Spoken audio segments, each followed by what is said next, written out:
My sister sold the vintage Mustang I'd spent 3 years restoring, and my dad said, "Stop crying over metal. She has bigger plans for the cash."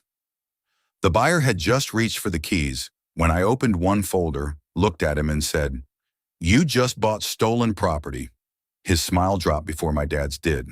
Hey guys, quick one before we dive in. Subscribe if you haven't yet. Costs you nothing, takes a second, and it means every new story lands right in your feed. And to everyone who's already subscribed, thank you. Now let's get started. The buyer's hand was 6 inches from the keys when I opened the folder. He was a heavy-set man in his 50s with a checkbook already signed, and my sister was standing next to him in my parents' driveway, with a smile I had seen her wear exactly 3 times in our lives. Each time right before she got away with something. My father was on the porch with his arms crossed, pretending this was a family matter he had stepped outside to referee. The keys were to a 1967 Ford Mustang Fastback that I had spent the last 3 years of my life restoring. And none of them knew I had driven up the street 2 minutes earlier, parked around the corner, and walked up the driveway with the folder under my arm. My name is Evan Caldwell. I'm 32. My job for the last 11 years has been estimating at a collision shop, which is a job that requires you to look at a wrecked vehicle and know, within about $100, what it's going to cost to make it right. That kind of work teaches you what a car's worth, what labor is worth, and what the word stolen means in a paperwork sense, not an emotional one. If you've ever watched your family try to sell something they didn't own, stay with me. Subscribe if you want to hear how long it took the buyer to realize which one of us he should trust. Let me go back 3 years. The Mustang came out of a barn in the southern Ohio in the fall of 2022. I'd been looking at it for a month on a private forum for restorers before I drove down on a Saturday to see it in person. It was bad. The roof was caved on the passenger side from a tree that had come down in a storm in 2004. The floor pans were rust. The interior was gone. The engine was seized. The guy who owned it, a farmer in his 70s, wanted $3,000 and a promise that whoever took it was going to restore it and not part it out. I gave him $3,200, and I signed a piece of paper he'd written out by hand that said the car was going to be brought back, not broken down. I took the signed paper. That signed paper went into a manila folder I started the day I brought the car home. I drove the Mustang onto a trailer that afternoon and hauled it back to my father's garage. My father had a 3-car garage that was mostly used for a riding mower and 2 decades of accumulated junk. I had asked him, back in August, if I could use one bay for a restoration project.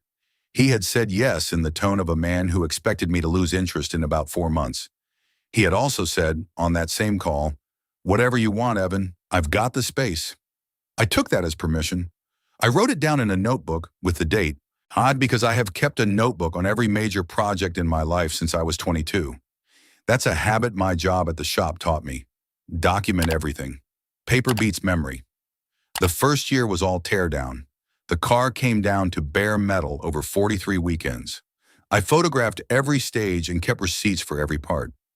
I rented a media blaster for a weekend in February and did the bodywork myself in the coldest garage bay in Ohio, in a jumpsuit and a respirator, with space heaters running 12 hours a day to keep the primer from flash rusting. My father came out one Saturday in March, looked at the naked chassis on the rotisserie and said, "You know you could buy one of these already done for less than what you're going to spend fixing this one, right?" I said, "I'm not fixing it to sell it." He said, "Woody, every car is for sale eventually." I wrote that sentence down in the notebook. I did not know at the time why I was writing it down. I wrote it down anyway. The second year was mechanical. I pulled the original engine, a 289 that had been seized for 15 years, and had it rebuilt by a machinist in Dayton who only worked on vintage Ford small blocks. That rebuild cost me $8,340. I have the invoice. I have the machinist's business card stapled to it. I have the dyno sheet. All of it is in the folder. The third year was paint, interior, and final assembly. The paint was Highland green, factory correct for a 67, which is a color I chose because I had been looking at pictures of that specific car for 5 years before I ever bought one. And the interior I did myself from a kit I ordered from a restoration supplier in Tennessee. The final assembly took me 4 months because every bolt on a car that has been apart for 3 years is a decision, and I make decisions slowly. I finished the car in July of this year. July 14th. I wrote that down too. The finished car, insured, titled, and road legal under my name, had sat in my father's garage for 11 weeks when my sister started asking questions about it. Marissa is 29. She is my younger sister by 3 years. She has, for most of her adult life, been the kind of person who describes her job as, "I have a few things going right now," which, when you translate it out of the language she speaks, means she does not have a job. She lives in a rented duplex 40 minutes from our parents. She has, in the last 4 years, attempted to start 6 different businesses, none of which have lasted more than a season. The current one, which she had been talking about since the spring, was a mobile luxury spray tan and boutique beauty trailer concept, which she had branded on her Instagram as a rolling glam suite. She had posted about it 73 times since March. The trailer itself, according to her, was going to cost her $38,000 to acquire, wrap, and outfit. She had been through most of the summer trying to figure out where $38,000 was going to come from. The first question came in August. We were at my parents' house for a Sunday dinner, which I had started attending again after avoiding them for most of the summer, because my mother had called me and asked me to come. Marissa was there. My father was there. My mother had made pot roast. Halfway through dinner, Marissa, looking at her phone, said, "Hey, random question. What would a finished 1967 Mustang be worth these days?" I did not look up from my plate. "Depends. Like ballpark. 50 to 75. Restored, matching numbers, factory color." "That's a lot." "Yeah. Is yours worth that much?" I looked up then. "It's not for sale, Marissa." She smiled. "I know. I was just asking." My father across the table said, "It's a lot of cash to have sitting in a garage." I did not respond. Marissa said, "Seriously though, 75 grand. My mother changed the subject. My father poured more wine. I finished my pot roast, helped clean up, and drove home. On the way home, I stopped at a gas station, sat in the parking lot for 10 minutes, and wrote down in my notebook what my father had said. A lot of cash to have sitting in a garage. Date, time, context. I was not paranoid. I was keeping a record. The second thing happened on a Wednesday afternoon in late September. I had stopped by my parents' house to pick up a torque wrench I had left in the garage the previous weekend. My father was at work. My mother was at a dentist appointment. The garage door was up. I walked in and stopped because the Mustang had been moved. I had parked the car in the second bay, angled slightly toward the garage door, the way I always parked it when I wasn't working on it. The car was now in the first bay, squared up, with the overhead light on directly above it. Someone had been photographing it. There were 2 small tripods folded against the back wall of the garage that had not been there the previous Saturday. There was also a phone charger plugged into the outlet by the bench with a cord I did not recognize. The car stayed where it was. My phone came out. I photographed the garage exactly as I found it, then the tripods, then the charger, then the overhead light angle. The torque wrench went into the truck. I drove home. That night, I called Noah Kessler. Noah owns a body shop 20 miles from my parents' place. We have been friends since we were 15. He is the one person outside of me who knows, down to the dollar, what the Mustang cost to restore, because he sourced half the parts for me through his trade network, and he consulted on the paint booth when I couldn't afford to rent one. Noah, Evan, I need a second opinion. Someone's been photographing the Mustang." He was quiet for a second. "Where?" "My dad's garage. Tripods, charger. The car's been moved to catch the light. I took pictures." "Your sister." "Has to be. Dad wouldn't know how to light a car for sale photos." "You think she's shopping it?" "I think she's probably already got a buyer. She started asking about value at dinner in August. She wouldn't have started asking unless she had someone in mind." "Evan." "Yeah. What's in your folder?" "Title, registration, insurance, billed receipts, the signed paper from the farmer, every invoice, photos of every stage of the restoration with date stamps." "Good. I know. Keep it with you. Don't leave it at your parents' house. Don't leave it in the garage. It's in my truck glove box. It's been there since July. Why? I thought about that for a second. Because of what Dad said in March. Every car is for sale eventually.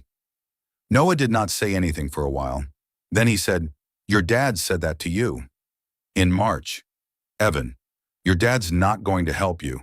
He's going to help whoever brings him a plan that gets him off the hook for the thing he's been quietly wishing would get cleaned up. If your sister has a plan, he's on her side already. He's just waiting for you to not be there when it happens." "I know. Make sure you're there when it happens." I said, "I'm going to be." 3 weeks passed. The tripods came down sometime in the first week of October. The Mustang went back to the second bay. For about 10 days, the garage looked normal again. I visited twice. Both times I checked the car's position, checked the odometer, checked the tire valve stem orientations, which is a habit I have with projects because valve stems rotated half a turn, tell you the wheels have moved. Both times everything checked out. What I did not check, because I had no reason to, was whether my father still had the spare garage key he had given my mother and never given me. I should have. The group text came in at 9:47 on a Saturday morning. I was in my kitchen, still in a t-shirt and sweats, drinking coffee. My phone was on the counter. It buzzed. The preview showed a message from Marissa in a thread I did not remember being on. "Sold. Thanks, Dad, for making it happen. Heading over at 11 to do the pickup. Derek's bringing the trailer." I read it. I read it again. The thread, I realized as I scrolled up, was a family trip planning chain from August of 2023. I labeled Caldwell Clan Smokies Trip. I had been added during the planning and never removed. The thread had been dormant for 2 years. Marissa had accidentally sent her confirmation message into the wrong chat. She had meant to send it to a different thread. When I was not on, I sat with the phone in my hand for about 90 seconds. My coffee cooled. My heart rate did not change. I have a heart rate that does not change when I need it most, which is a thing I figured out about myself when I was 21, and my first real girlfriend told me I was either the calmest person she knew or the most emotionally numb, and she was not sure which. I was not numb. I was calculating. I opened my texts. I did not reply to the group thread. I opened a new thread to Noah. "Evan, Marissa sold it. Buyer named Derek. Pick up at 11. Noah, where? When Evan, my parents' driveway. Noah, you have the folder. Evan, always.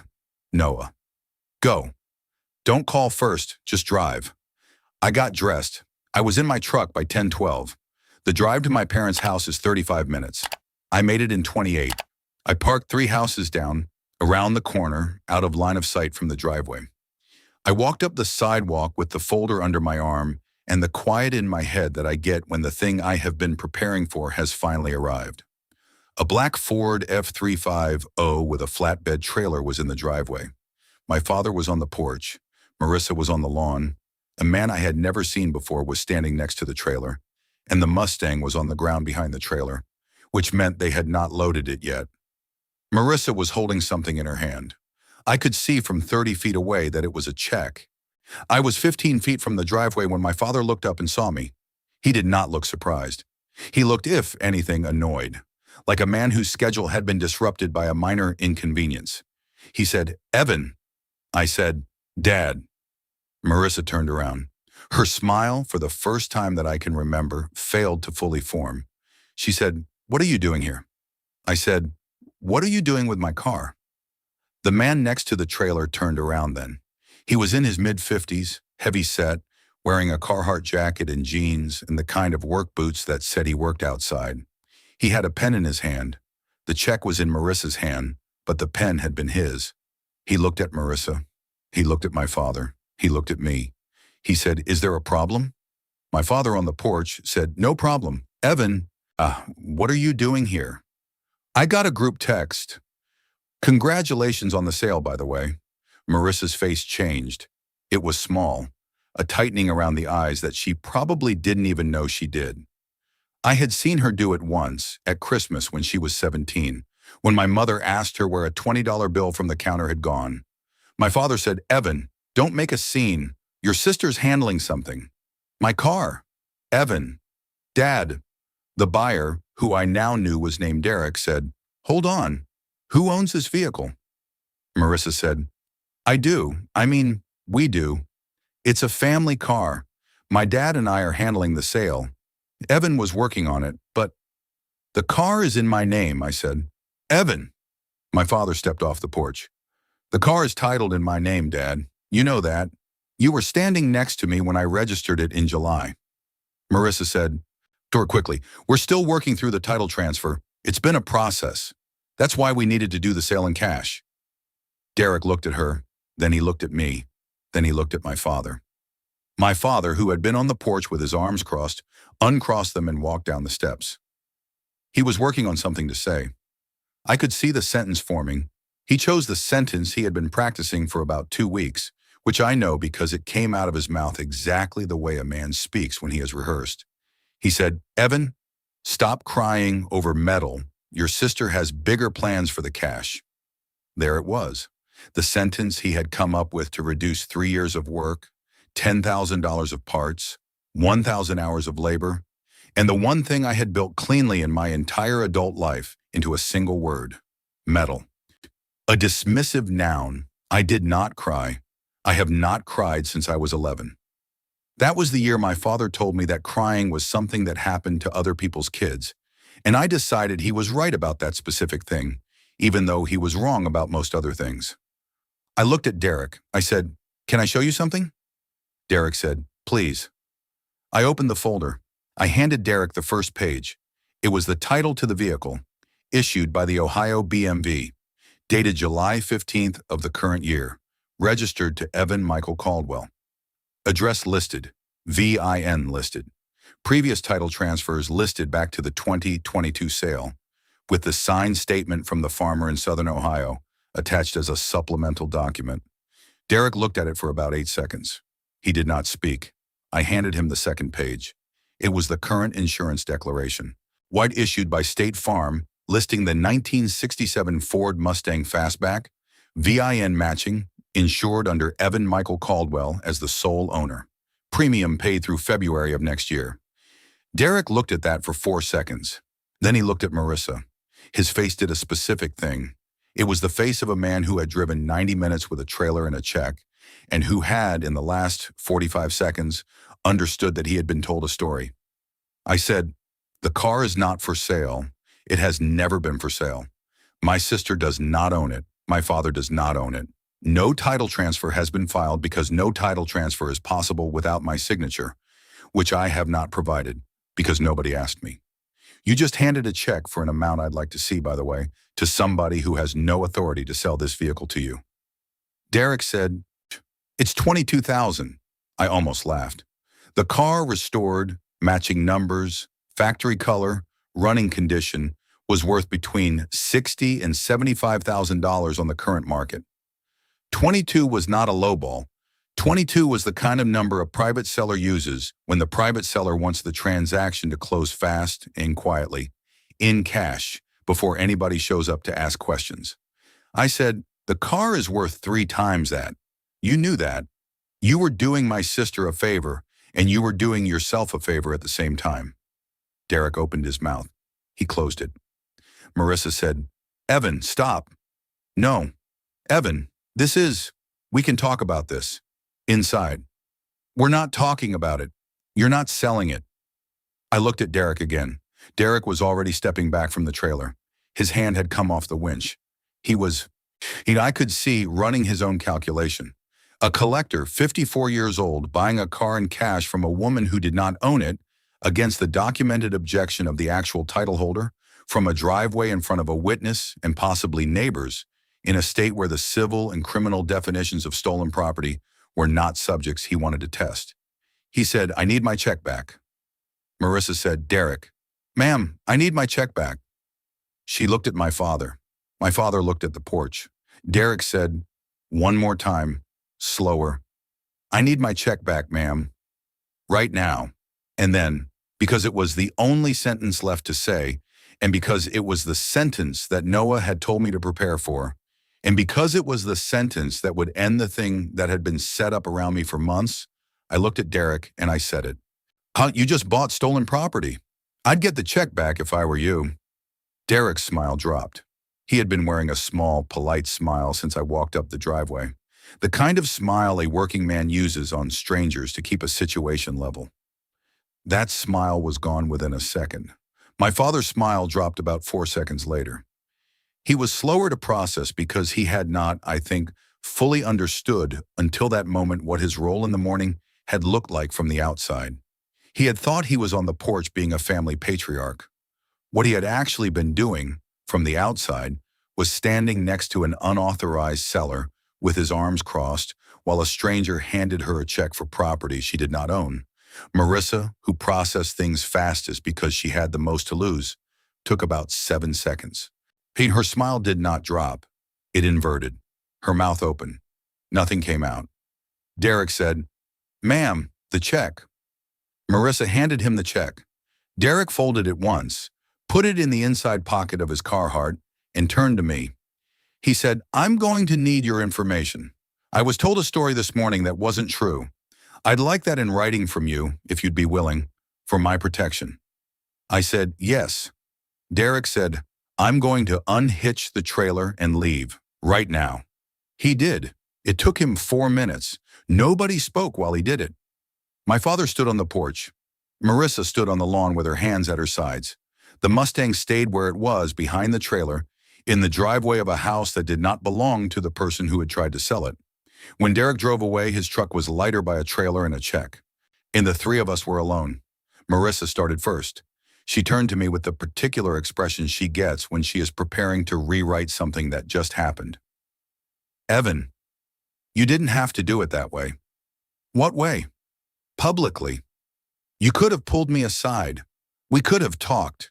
We could have worked it out. You didn't have to make it into this." "Make it into what, Marissa? You sold my car. I was going to pay you back." "With what money?" "With the money from the sale." I looked at her. I said, "You were going to pay me back for my own car with the money you got from selling my car." She said, "Evan, I had a plan." My father from the porch said, "Evan, she had a plan. Let her explain." I turned. "Dad, go inside." "This is my house, Evan. It's your house, it's not your car, and it's not your conversation. This is between Marissa and me, and you can watch from the porch or you can go inside, but you are not participating." He did not go inside. He stayed on the porch. He did, however, stop talking for about 4 minutes. Marissa kept going. I want to give her credit for this. She tried in real time 4 different framings in the space of about 6 minutes. She tried the family ownership framing. The car is kind of a family car, Evan, because it was in Dad's garage. She tried the business necessity framing. You don't understand what this trailer would have meant for my career. She tried the emotional debt framing. I've had to watch you work on that thing for 3 years while Dad ignored everything I was building. And she tried last the blame shift framing. You should have made it clearer this was going to be a problem. Sworn I let her run. I did not interrupt any of them. I have a rule about that, which is that people who are building 4 framings in 6 minutes are telling you something important, which is that they are not sure which one will land. And the one that lands will tell you where they think the weakness is. In her case, she settled on the blame shift, which told me that in her head, the problem with this morning was that I had not in advance communicated clearly enough that my car was my car. When she was done, I said, "Marissa, where's the bill of sale?" She said, "What?" "The bill of sale? Derek signed a check. You wouldn't have taken a check for $22,000 without a piece of paper. Where's the bill of sale?" "There's not one." "There is one. You had something for him to sign. You had to. And he wouldn't have handed you a check otherwise. A 54-year-old collector in a Carhartt jacket does not hand a woman on a lawn $22,000 in exchange for nothing. Where's the bill of sale?" She did not answer. My father said from the porch, "Evan, enough. Marissa, bill of sale, now, or I'm calling the BMV investigation line on Monday morning, and you can explain the transaction to them." She turned toward her car, a red Jeep Compass parked at the end of the driveway. She walked to it slowly. She opened the passenger door. She reached into a tote bag on the seat. She pulled out a folded piece of paper and walked it back to me. I unfolded it. It was a bill of sale. handwritten on a template form she had clearly downloaded and printed. Purchaser, Derek Hanley. Seller, Evan Michael Caldwell. Amount, $22,000. With vehicle 1967 Ford Mustang Fastback. VIN matching. The seller's signature line at the bottom of the form was signed. It was signed Evan M. Caldwell. The signature was not mine. The paper sat at arm's length for about 15 seconds. My eyes moved across it, then to my sister, then to my father on the porch. I said, "Marissa, tell me you didn't." She said, "It was going to get signed. I was going to have Dad sign it as power of attorney, and then you would have agreed after because you would have seen how much the trailer meant. And you forged my signature." I traced it. "From what?" "From your insurance card. Dad had a copy of it." I looked at my father. My father looked at the porch railing. I said, "Dad, you gave her a copy of my insurance card." He said she asked for it. She said she needed to look something up for her taxes. My insurance card. For her taxes. Evan. Dad. Son, I didn't know what she was going to do with it. You did, Dad. You absolutely did.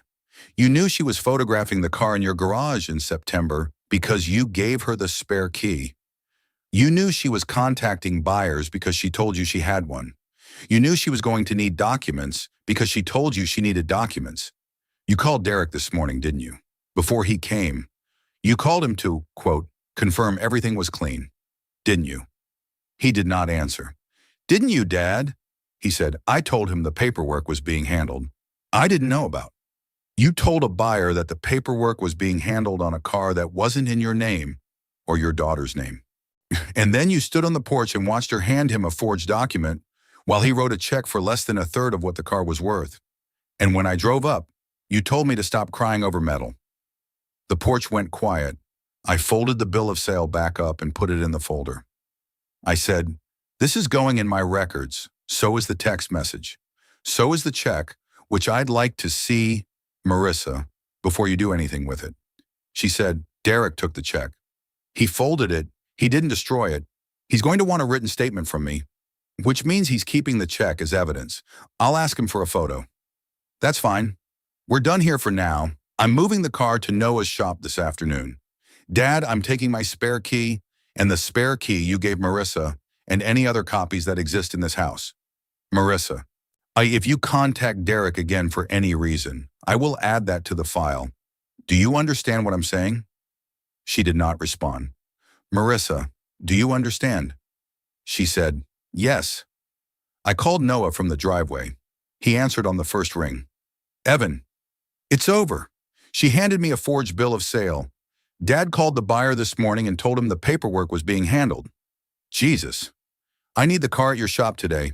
I can drive it. It's running. Can I put it in your back bay for the week? Front bay. I'll move the Camaro. How are you? I'm fine. Evan. I'm fine, Noah. Okay, drive safe. I'll be here. I hung up. The Mustang was where Derek had left it. The driver's door opened with the hinge sound I had spent a Saturday getting right in August. The keys were on the driver's seat where Derek had set them down when he walked away from the trailer. They went in my pocket. I got in. The engine, which I had rebuilt, bolt by bolt, over 43 weekends of my life, started on the second crank and settled into the idle I had tuned it to 2 months earlier. I backed it out of the driveway. I did not look at my father on the porch. I did not look at Marissa on the lawn. I drove. I drove to Noah's shop. I put the car in the front bay. He moved the Camaro. He looked at the forged bill of sale for about 30 seconds, then handed it back to me without saying anything. He made me a cup of coffee. We sat in the office for about 20 minutes in mostly silence. Then he said, you need to call Celia. Celia Mercer had been a title clerk at the Ohio BMV for 18 years. She was a family friend, distantly, through my mother's sister. She was also the person who had processed the title transfer when I'd bought the Mustang from the farmer in 2022. Noah had suggested her back then because she was known in the restorer community for catching title fraud in rural Ohio. I called her on Monday morning. She remembered the transaction. She pulled the title records from the state system while I was on the phone. Everything checked out on my end. No transfer request had been filed. No duplicate title had been requested. No address change had been made. The car was mine, cleanly, and the paper Marissa had tried to pass to Derek would not have survived the first review at the BMV. And Celia said, "Evan, I want you to file a fraud notification. Even if you don't press charges, I want this on record. One, because if she tried this once, she'll try it twice." And I said, "I'll come in Wednesday. Bring the folder." "The folder has been ready since July." She paused, then she said, "Good boy." I filed the fraud notification on Wednesday. The BMV flagged the title with a note that said any future transfer request required in-person verification from the registered owner. Celia handed me the receipt for the filing. I put it in the folder. Derek sent his written statement on Thursday. It came by email, printed on his business letterhead. He ran a small trucking company out of a town 90 minutes south. The statement was 2 paragraphs. He wrote that on the morning of the sale, he had been contacted by Marissa Caldwell through a private Facebook listing. That the car had been described to him as a family restoration project that the family was selling due to changing priorities. That he had spoken by phone with Ronald Caldwell on the morning of the sale, who had confirmed the family was handling the paperwork together, and that upon arriving at the address, he had been prepared to complete the sale. He wrote that the actual title holder had arrived and presented documentation, that he had verified the title was not the seller's, and that he had retrieved his check and left the property without taking possession of the vehicle. He signed it. He dated it. I saved it to the folder. I wrote Derek a short reply. I thanked him for the statement. I told him the check had not cleared and he was made whole. He wrote back within an hour. His reply said, "Mr. Caldwell, you did me a favor on Saturday. I've been in this hobby for 30 years. I've never been close to a stolen property situation until your sister. If you ever want to sell that car, you have my number. If you never sell it, I understand. Good luck to you." I saved that too. The fallout from Marissa came in pieces through my mother over the next 3 weeks. The trailer vendor she had put a deposit on, in anticipation of the sale closing, kept the deposit when she failed to come up with the balance. $6,000 gone. The branding company she had hired to design the trailer wrap sent her an invoice for the work they had already completed, which she did not have the money to pay. $4,000 in collections. And the business name she had registered with the Secretary of State in August got quietly dissolved when the annual filing came due, and she did not have the money for the fee. My mother called me in November and asked if I would be willing to help Marissa with some of the debt, just to close out the loose ends. I said no. My mother asked if I could at least come to Thanksgiving. I said I would think about it. I did think about it. I did not go. The last thing happened on a Saturday afternoon in December. I drove to my parents' house when I knew they were out. I let myself in with the house key I still had, because my mother had asked me not to change that specifically, and my mother, unlike my father, had not participated in any of what had happened. I walked through the kitchen to the garage. The garage was quiet. The second bay, so where the Mustang had lived for 3 years, was empty. My father had, at some point in the last 2 months, moved his riding mower into the bay. There was an oil stain on the concrete where my engine stand used to sit. I took the spare house key my father had given Marissa, which I had taken from her on the day of the sale, and which had been sitting on my kitchen counter for 2 months. I set it on my father's workbench. Next to it, I set a sheet of paper. The sheet of paper was a receipt from a locksmith I had hired the week before. The locksmith had installed a new deadbolt on the side door of Noah's garage, where the Mustang now lived, and had keyed it to a single key, which I carried in my pocket. The receipt had Noah's address on it. It did not have my father's address on it. That was the point. And the walkout of my parents' garage was short. The house closed behind me. My truck started on the first turn of the key. The drive to Noah's shop took me the long way. The Mustang was in the front bay. The new lock was on the side door. The folder was on the passenger seat of my truck, where it had been since July.